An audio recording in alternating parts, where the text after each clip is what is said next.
One. Hello and welcome to PQ Prime. I'm Dadia. Overall, marginal moves coming in, but we're still trading in the positive. So it seems like a day of consolidation for the markets. 17,129 is where Nifty 50 is. And again, we're still above that 39,900 mark in terms of Bank Nifty. However, a lot of individual stock-specific action is what we're witnessing in trade. To discuss the same, we have Samir Dalal, President at Natverlal and Sons Stockbrokers, joining in. Samir, good morning and welcome to the show. Good morning, Eva. How are you? I'm good, thank you. I hope you're doing good as well. Yes, thank you. Samir, my first question coming to you is, let's pick up the auto majors in today's session. You have a Tata Motors as well as an M&M that is in focus. To go with a Tata Motors first, we clearly know that they have taken a price hike. In fact, they're looking to take a price hike of almost around 5%. And I think this is in the CV space. Now, this is a fourth consecutive hike that's coming in a year's time overall. What do you make of this? So, rightfully so, they've increased prices. When you have cost escalations happening, what we see is inflation is on the rise, right? And a lot of the material that they use, which is steel and various other products based out of steel, the costs have gone up. Similarly, with crude prices being higher over the last year plus, what we've seen is cost of all the materials going in, coming out, all of those have also increased. So inflationary pressures have hurt margins to some extent. And it is nothing but trying to, the increase in prices is just trying to get back the original margins or the margins that they used to work with.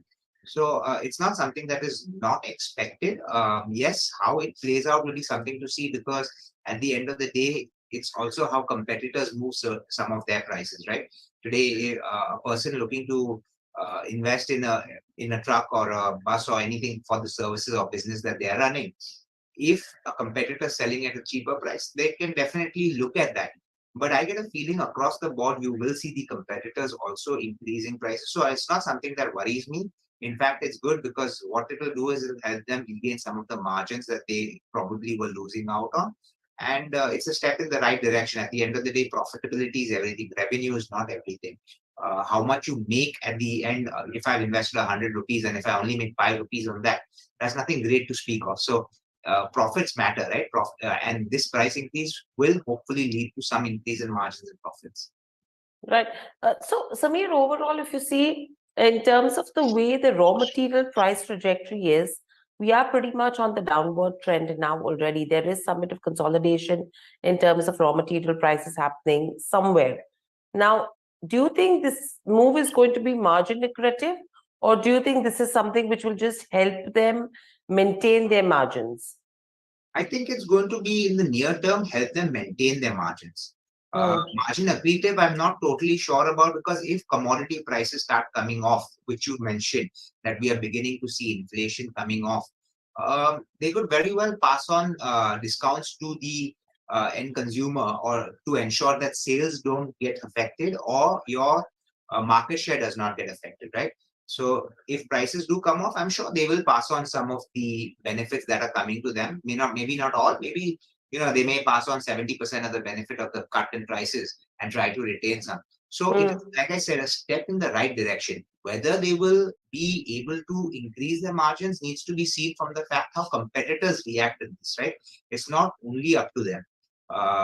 Yes, they are the largest market player, so some amount of market share loss can be expected, may happen. But at the end of the day, it will boil down to how things keep moving and how Tata Motors reacts to those movements, right? And they're not going to want to lose significant market share. So I don't see it as being accretive. I think it's more to do with maintaining margins at where they are. Right. Moving on, how are you seeing an M&M overall in trade? Because again, from an agri perspective, yes, one of the biggest portfolios in terms of tractors. But if you talk about UV, now in terms of UV, the capacity is something which has been a constraint with regards to M&M, right? Demand versus supply is an absolute mismatch, taking the waiting periods into consideration. From there on, if you see the two-wheelers, no major successes that they have seen, and they've constantly tried doing a lot of JVs, launching new, initiatives in the two-wheeler space. Now, if you see in terms of EV, that's where they're putting their energies on as well. In fact, one of the news reports which indicated that they are planning to raise money for their new EV company. How are you looking at an M&M? So I'll take one step back. So M&M has already raised money for the electric vehicle business. They did that about 7, 8 months ago with the commitment that the same investor will increase their investment as and when the cash flow is required. At the moment, cash flow is not required. So I don't see any major changes in the EV side of the business. If you're expecting any investment there, no, we're not. Coming back to the main business of the company which we're talking of is the tractor business, right? Today, at the end of the day, bulk of the revenue, bulk of the profitability, bulk of everything for Mahindra as a standalone entity comes from the tractor business. The utility vehicle business is smaller in size. Yes, it's there, but it's not that significant of a contributor when it comes to the top line or to the profitability. Now, the problem, and if you see, Mahindra stock has recently corrected, right? And why is this correction happening? This correction has started happening because there is a fear that the monsoons are going to be a bit subpar, and that means the tractor sales might slow down. Now, when the biggest share of your revenue starts to see some impact, that definitely would mean that the profitability of that business overall will start coming down. And I think people are starting to put that into place. Now, if the monsoon comes as normal and things go on great, I think there'll be a quick rebound in the stock because at the end of the day, like I said, tractor business is the biggest one. So we need to see how the monsoon plays out for them. But yes, definitely there's been a correction and valuations have become a little more reasonable. Would I like it to be more reasonable than this? Of course, I would like to before I invest, but I don't know if that's going to happen. Now, coming to the utility vehicle business part that you said, there's two ways of looking at it. Yes, there's a massive demand supply mismatch. They have orders which can take them for the next 2 years. Absolutely. But what you can look at it is in a way, when I spoke to Anish last, and that's the MD, he's saying I've made the company recession proof, right? Look at it from that perspective.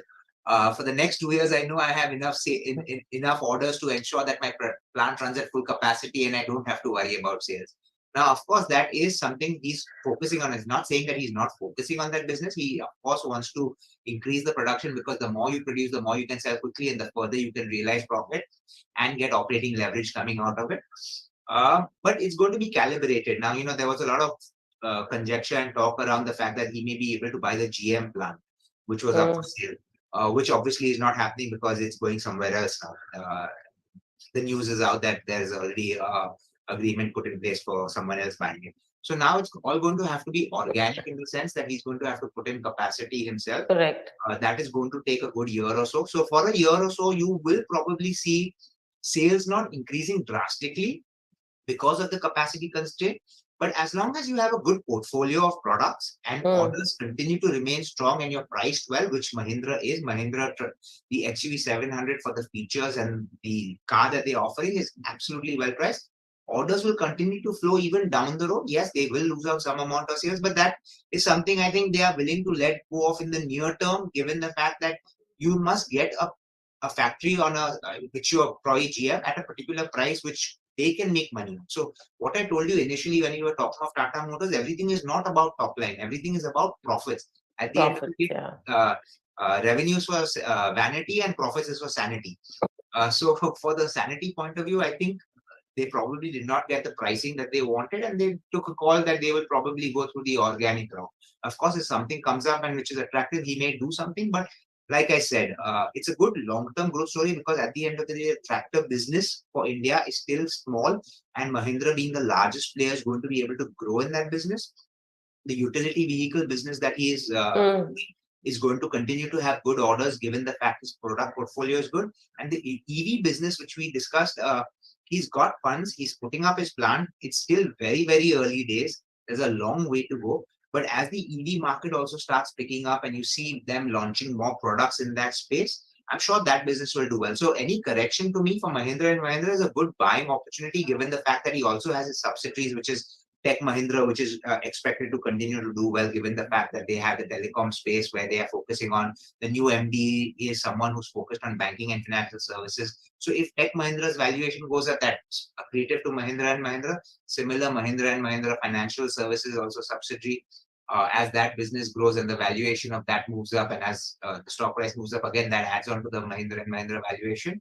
Plus, what I like about the company is the fact that the MD has made it very clear that he's going to focus on return on capital, right? At the end of the day, how much I make matters. And given that is a focus of the business and they're able to raise money externally rather than putting in all the money internally, I think there's more opportunity for the stock to go up than down. So any correction to me is a buying opportunity. Right. So this will be a buying opportunity in terms of M&M. Moving on from the auto space, your VST tillers as well, that has been in focus today. Good moves coming in there. And clearly they've crossed a production milestone of 500,000 power tillers. And this is from his Malur, Bangalore unit, right? Now, overall, what they've clearly indicated is the capacity or the overall demand is around 60,000 units in India, which is expected to grow to around 100,000 odd numbers. And they have a market share of around 65% there. With this kind of milestones that they have been crossing, the market share that they have, and the way they're expecting the industry to grow, if you have to look at their capacity utilization and map it to revenues right now, what's the kind of opportunity you're seeing, and do you think this is a good investment bet? So we don't have active coverage per se on VST tellers, but what I can tell you is, look, they've reached a particular milestone, and just for that milestone to say that the stock should be up 13% doesn't justify it, right? At the end of the day, everything comes down to what is next? What is it going to be going forward? You've done this in the past, that's great. And where I think a small catch remains is what we were discussing with Mahindra and Mahindra as well, is that if the monsoons are subpar, then even this business for them, even though we believe that next 4 years, 5 years, growth is going to be good, because at the end of the day, we still are a very massively under automated farming industry as a country. If you look at, I'm not country, as a country, we have very less machines working in the farms. We have more manual labor. So as that shift keeps happening, I'm sure VST tillers will do well also, given the market share. But competition is also coming about, right? You have Mahindras who are also foraying into some of these products. You have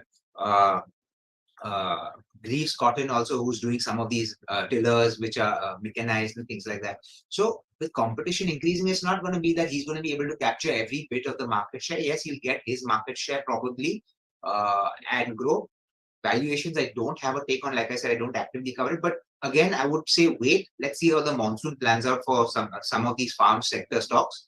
VST tellers just 13% up on the news that has come out. I mean, I don't see it as a valid justification, but I would wait for corrections and I would wait to see how the monsoons pan out. Because honestly, if you ask me, I think yet the market has some more room to correct on the downside rather than anything else. And when that happens, everything corrects. It doesn't matter what you're doing or what business you have. When there's a sell, everything sells off. Absolutely. In fact, moving from there on to other counters that are in focus is a Hindustan Zinc as well as a Vedanta. Now, this is the fourth interim dividend that they've announced, 26 rupees per share. The current dividend is a yield of around 8.5%. But overall, if you see for the year as a whole, around 16 to 17% is the kind of yield we are looking at. Now, my key question over here, Samir, comes up is, with this dividend, the company actually turns net debt versus net cash, right?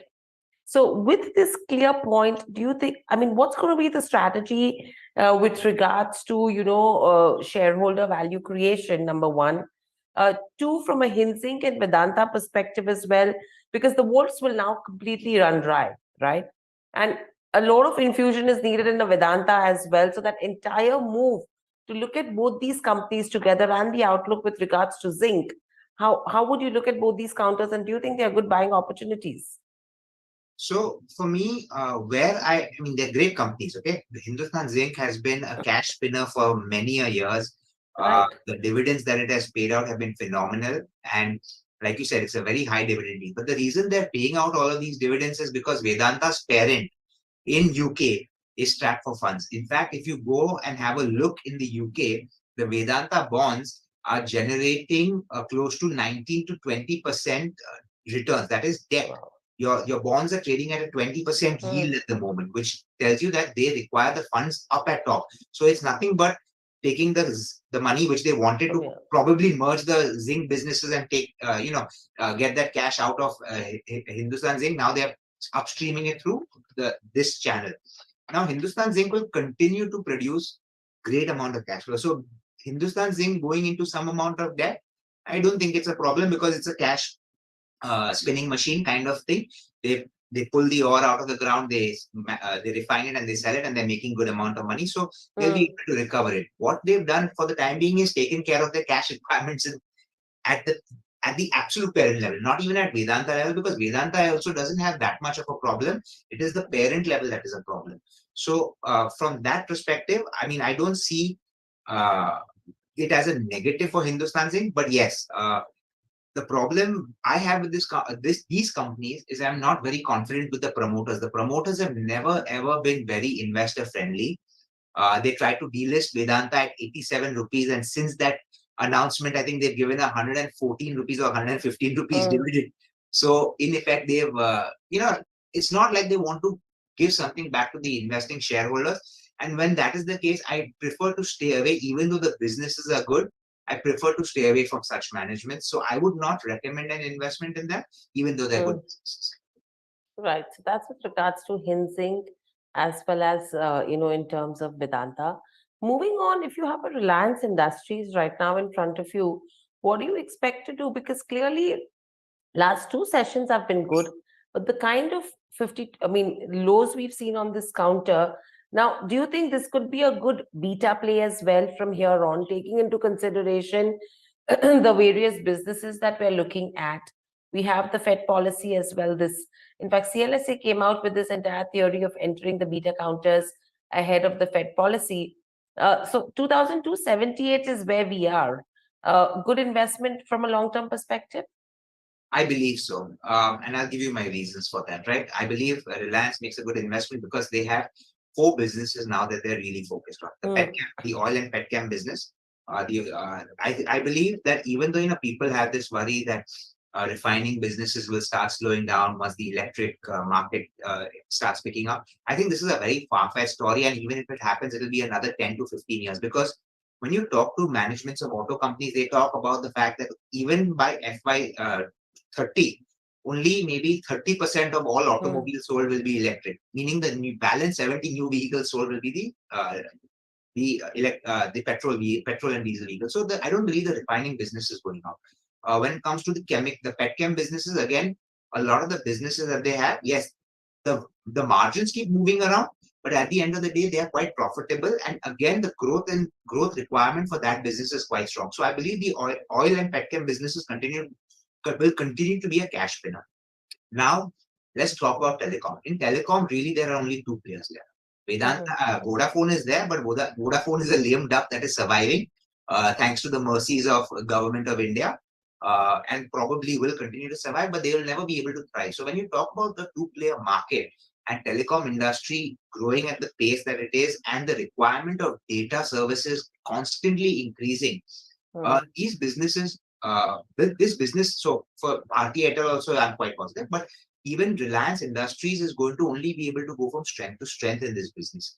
I think the opportunity to grow still exists for them when it comes to the entire data and telecom businesses. And once we get, the market share size that he's probably looking for, nothing stops him from increasing the prices by about 5 or 7%, which pretty much trickles down into his profits. Because at the end of the day, my cost is now more or less a sunk cost, which some amount of revenue share, which I have to give the government, I will give away of that 5% increase. But the balance of that goes down straight into my profitability.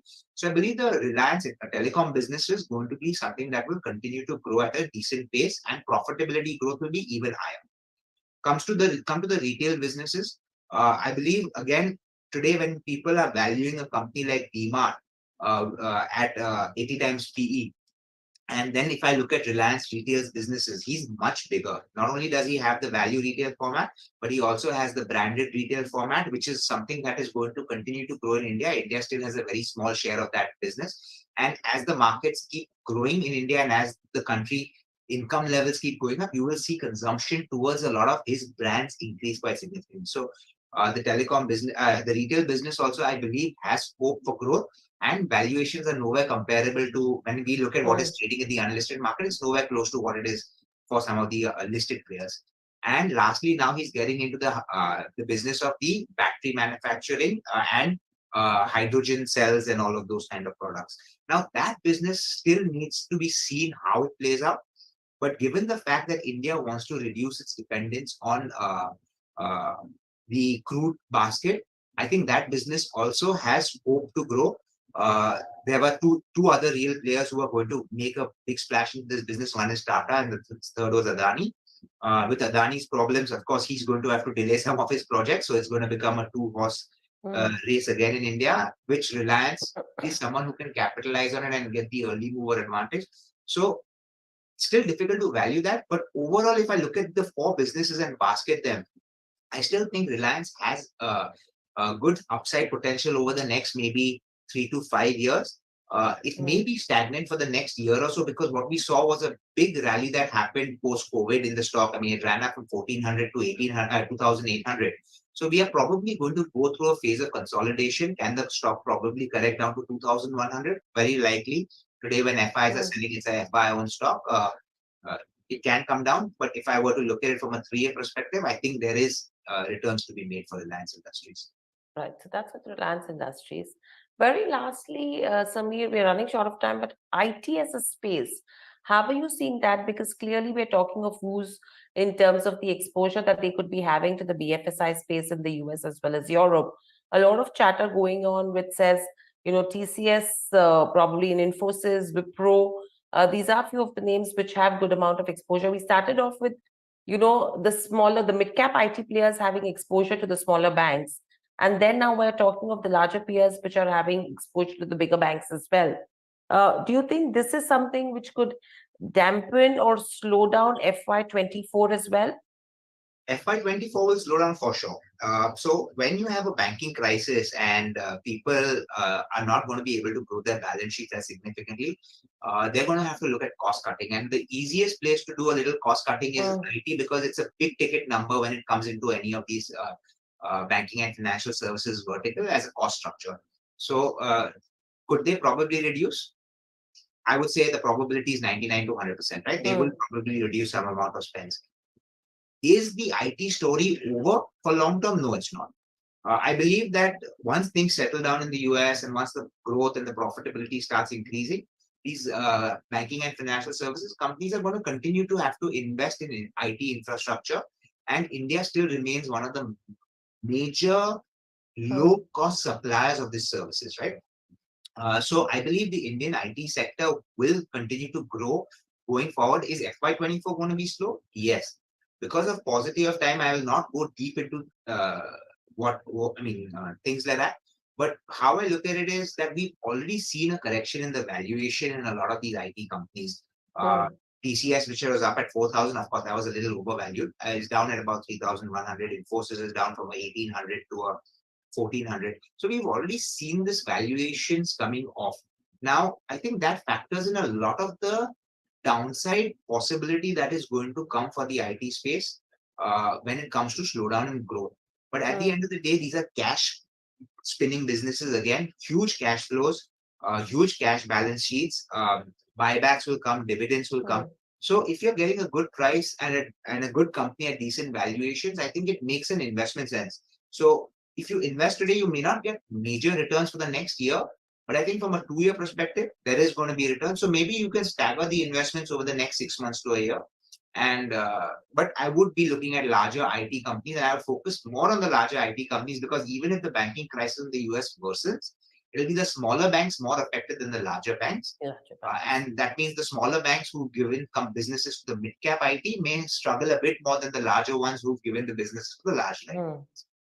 Right. So that's the view coming in overall in terms of IT as a space. Thank you, Samir, so much for speaking to us at PQ Prime. Stay safe and speak to you soon again. Thank you very much. Have a good day.